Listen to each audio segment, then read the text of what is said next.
গতকালকে এই মেয়েটি আমার বাড়ি আসছিল দুপুরবেলা খাবার চাইতে। তাকে খাবার দিয়ে সোশ্যাল মিডিয়ায় আমি একটা প্রচারণা দিয়েছি যে কেউ তার খোঁজ করে কি না।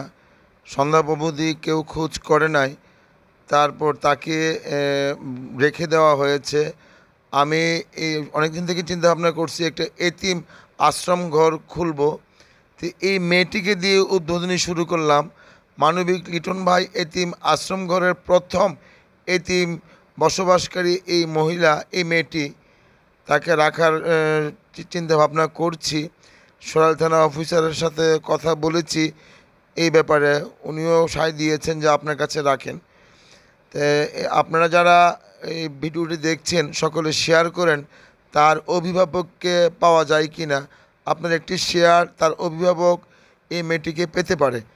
আমার এতিম আশ্রমের প্রথম এতিম মানুষ হচ্ছে এই মেয়েটি। সে কথা বললে সাউন্ড বের হয় না, কথা বলতে পারে না। মেয়েটি সম্ভবত মানসিক ভারসাম্যহীন। যাই হোক, মানবিক কারণে আমি মানবিক কাজ করি, সুবিধা বঞ্চিত মানুষদের নিয়ে কাজ করি, অনেকেরই সাহায্য সহযোগিতা করে থাকি। আমার দীর্ঘদিনের স্বপ্ন একটা এতিম আশ্রম ঘর করব, এতিমদেরকে রাখার জন্য। তো এই মেয়েটিকে দিয়ে আমি প্রথম যাত্রা শুরু করলাম। আমার এতিম আশ্রম ঘরে এই মেয়েটিকে রাখলাম। তার নাম দিয়েছি আকলিমা।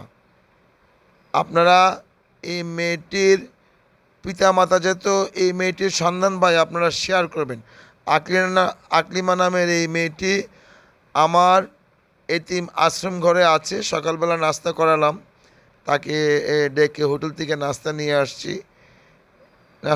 আসছি। আমার এতিম আশ্রম ঘরের নাম হচ্ছে মানবিক লিটন ভাই এতিম আশ্রম ঘর। আবারও বলছি,